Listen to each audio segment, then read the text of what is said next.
Salut tout le monde et bienvenue pour cet article. Une fois de plus, Serge Ndoudi, formateur sur les solutions BIM infrastructure à Robobat Maroc.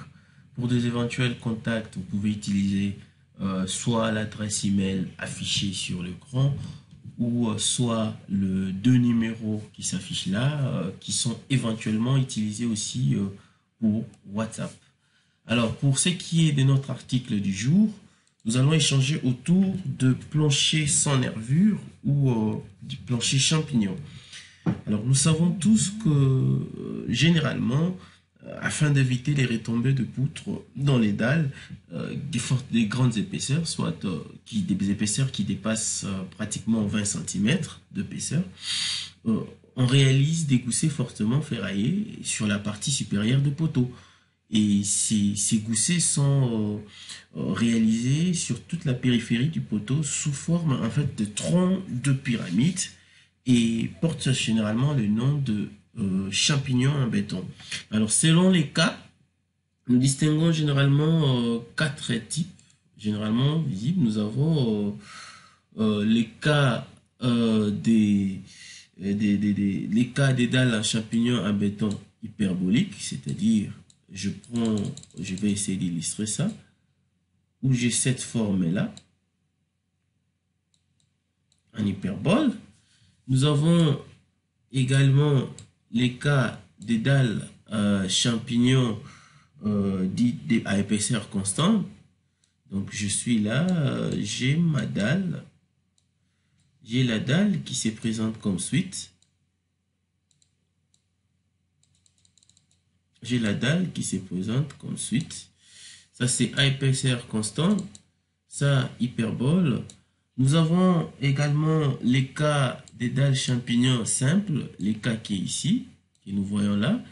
Et nous avons évidemment nous avons également les cas des dalles champignons dites doubles. Donc, j'ai ça. Avec changement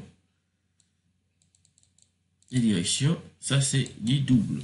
Alors pour ce, l'article du jour consiste en fait à la modélisation de ce que nous voyons là, dalles champignons simple. Comment le modéliser sur Revit et évidemment insérer les ferraillages et autres. Nous allons sans plus tarder lancer Revit. Nous allons essayer de créer cet élément de famille structure sur Revit. Je m'en vais lancer Revit, je vais sur nouveau. Sur nouveau, je vais aller chercher le type poteau. Je vais aller poteau porteur métrique. Je prends poteau porteur métrique, j'ouvre. Je vais aller, en fait, déjà j'ai les paramètres par défaut où nous avons nos éléments qui sont contraints et check les deux dimensions sont effectivement, disons, les deux dimensions sont égales et nous pouvons aussi observer en élévation ce qui est prévu avec notre gabarit. Nous avons pratiquement et nous voyons déjà que en termes d'unité, là nous sommes en millimètres. Alors par habitude, nous utilisons en béton armé les centimètres et en construction métallique les millimètres. Donc je m'en vais migrer rapidement au niveau de centimètres. Alors pour ce qui est de notre application, je vais au niveau référence inférieur.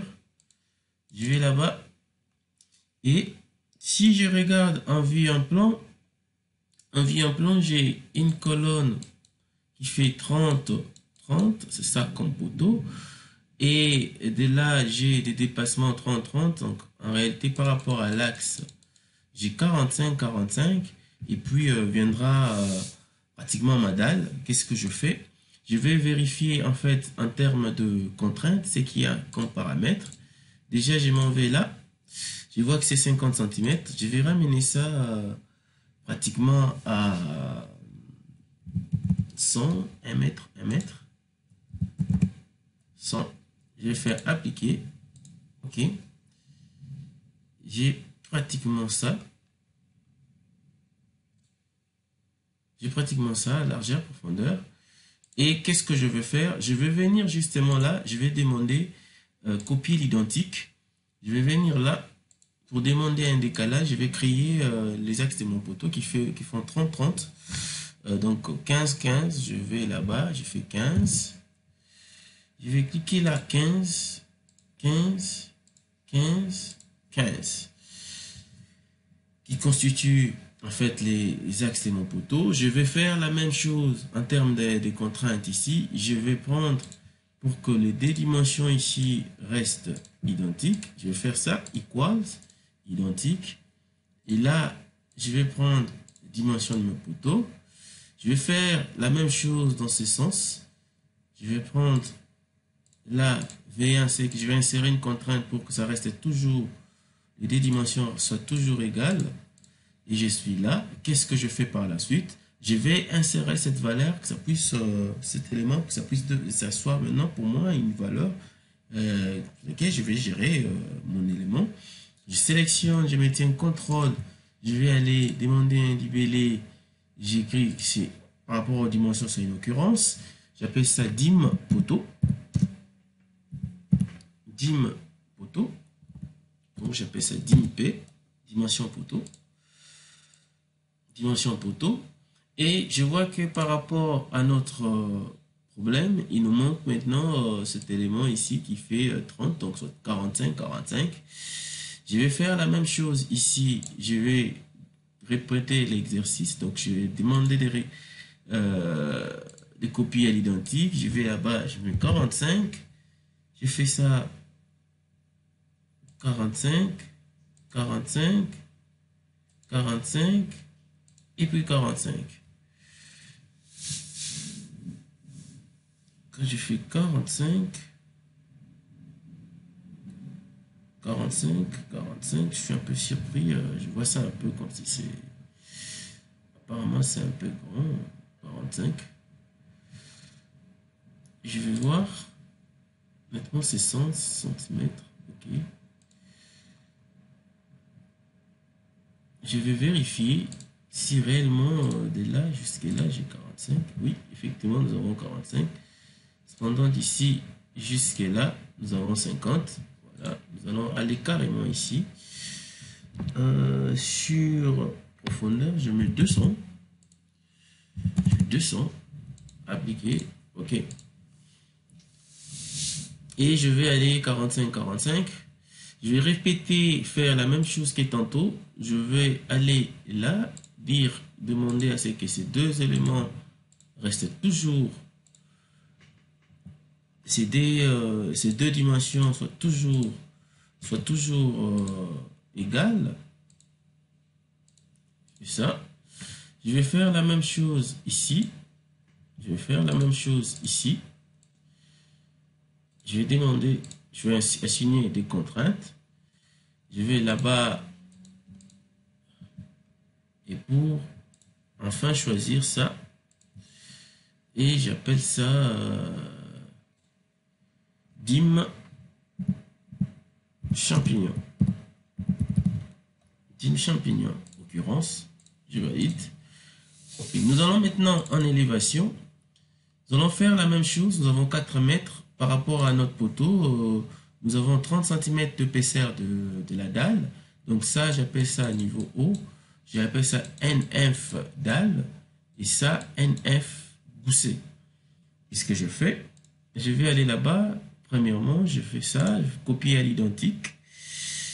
Copier à l'identique. Je vais sélectionner mon élément. Je fais moins 30 cm. Je fais 30 cm. 30 cm. Je vais carrément là. Je fais là. 30 cm. Je fais chape. Je vais aller donner un nom. Comme nous avions dit ici. Nous avons dit tantôt NF dalle. NF dalle. Je vais répéter, faire la même chose que tantôt. Copier à l'identique. Je vais choisir et insérer encore la valeur 30 cm. Et je vais par là. 30 cm. Et je sélectionne mon élément et que j'attribue les noms NF. Donc comme niveau inférieur, gousset. gousset. Je fais ça. Alors sur ce, qu'est-ce que je fais? Je vais aller au niveau inférieur, premièrement. Je vais aller au niveau inférieur. D'abord, de prime abord, j'ai ma dalle qui est pratiquement 2 mètres. Je vais aller déjà au niveau créé. Je vais choisir le plan de travail, niveau de référence. Je vais aller niveau supérieur. Je fais niveau supérieur. Je fais OK. Là, je suis au niveau supérieur. Je vais aller extrusion. Je prends rectangulaire. Je fais ça.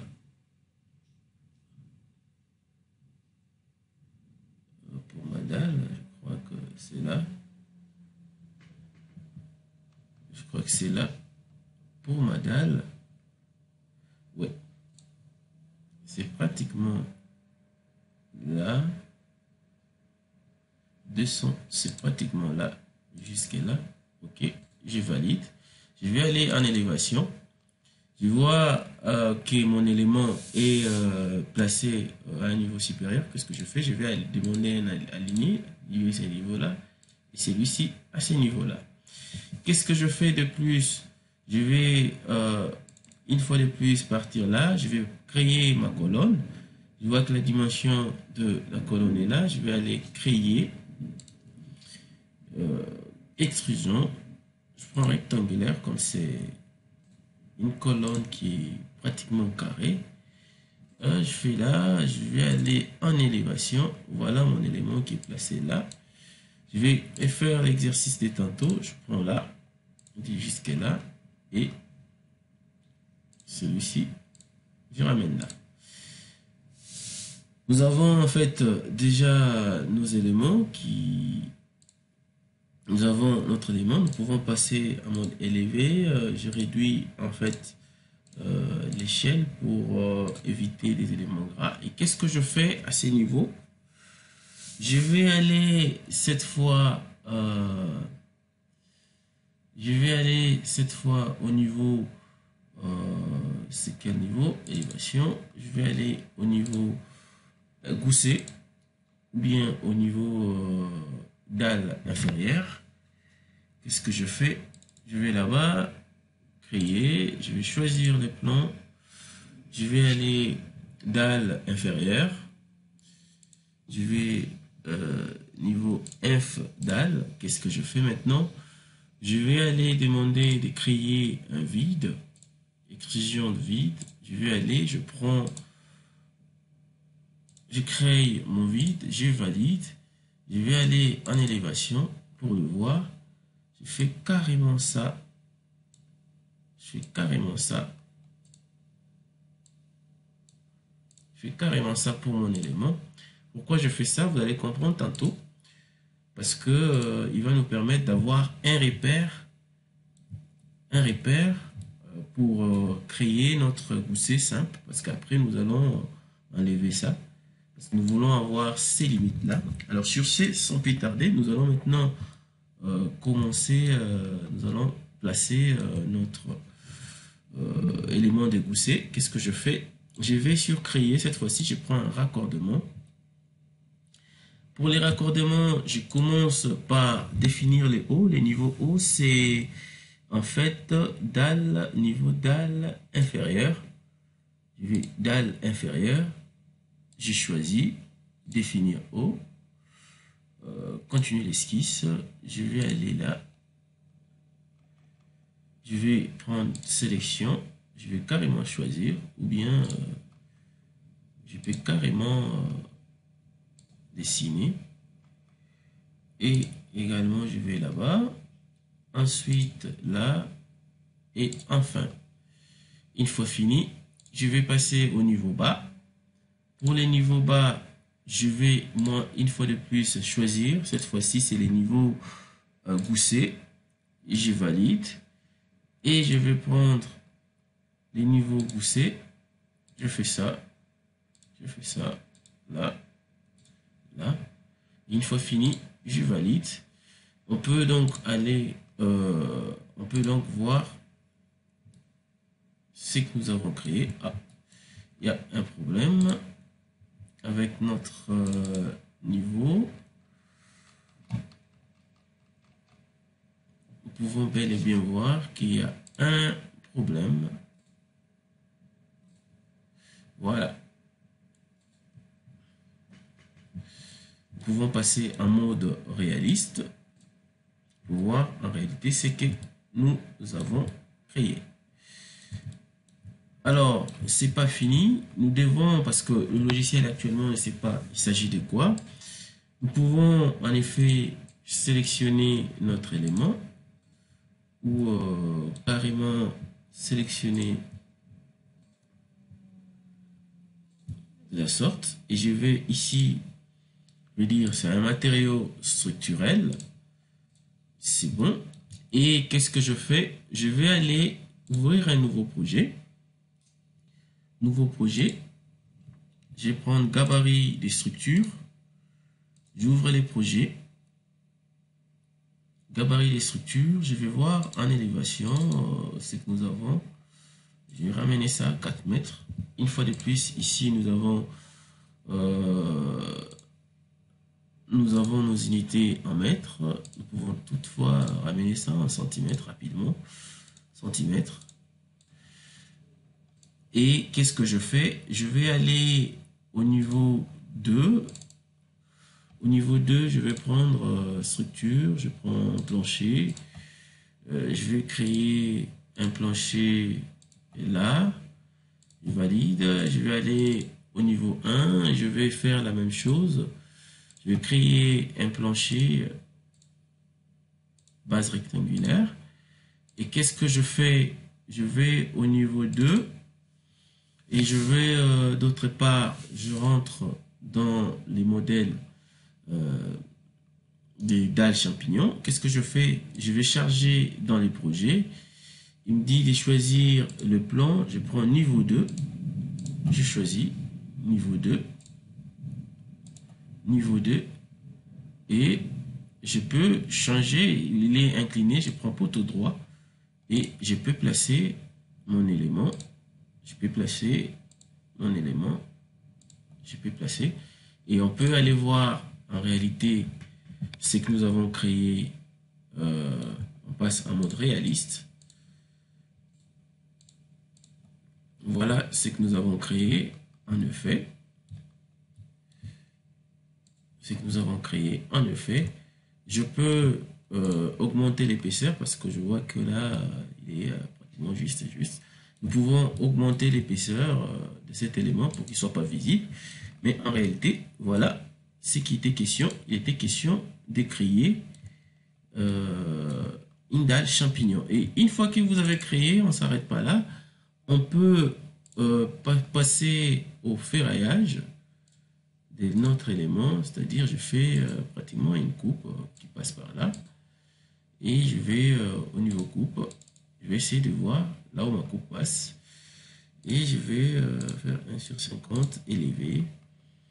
Et je peux sélectionner mon élément. Je vais ferraillage. Oui. J'aimerais par exemple faire un design de barre ici tout en sachant que la limite de rupture se trouve là-bas, quelque part là. Et je peux, comme premièrement, placer les armatures par rapport à ma dalle.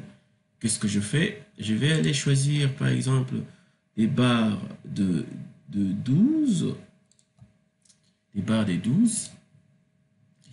Je prends espacement maximum. Espacement maximum, des barres de 12. Admettons que nous avons des barres de 12 tous les 12 cm. Qu'est-ce que j'ai? Je viens là, je les place. Et là également. Dans les deux sens, je change carrément d'orientation. Perpendiculaire cette fois-ci. Je fais ça. Et je fais ça. Et par rapport maintenant à notre gousset, je sélectionne, je vais là-bas.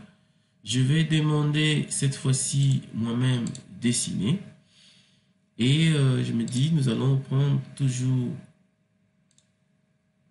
et nous utilisons les barres de 10. Admettons que les calculs nous imposent des barres de 10. Qu'est-ce que je fais? Je fais ça.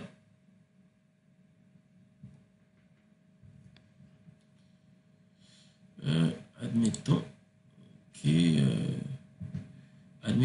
que nous avons des barres qui font ça. Admettons que nous avons des barres qui font ça. Voilà. Nous avons des barres qui font ça. Admettons. Et je prends toujours ces... Je me rassure que j'ai espacement maximum. Espacement maximum. Admettons que ici nous avons 15. Donc 4 barres de plus. Je vais prendre les mêmes barres. Sélectionner la barre. Je peux demander miroir par rapport au plan vertical. J'ai miroir. Et si, admettons que sur une demande, nous avons des barres bateau ou bien des barres relevées, je vais placer des barres relevées au niveau inférieur. Je fais ça. Des barres relevées. Nous avons des barres relevées là.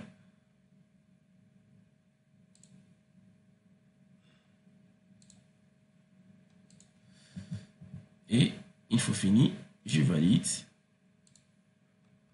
Un problème avec nos barres.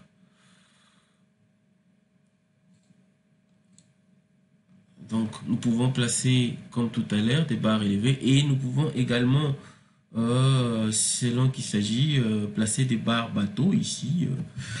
Et voir déjà, nous pouvons également voir ce qui a été fait en 3D. Donc, par rapport à ce que nous avons créé en 3D, voilà, vous voyez que nous avons travaillé sur cette zone-là. Il suffit de faire l'autre coupe dans ce sens pour placer des armatures dans l'autre. Oui, nous pouvons gérer l'état de visibilité de nos armatures en 3D pour qu'ils puissent s'afficher avec épaisseur.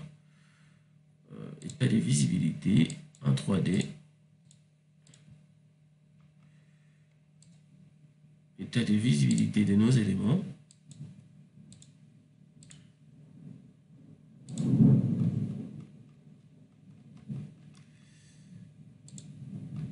Voilà.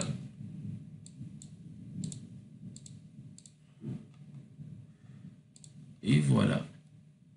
Et au-delà de ça, nous pouvons associer les matériaux qu'il faut par rapport à cela. Je vais venir là. Je vais prendre armature.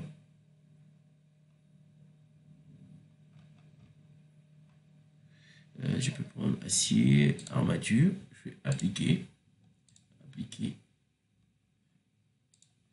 Et nous pouvons voir que nos éléments resteront visibles même si nous passons en mode réaliste.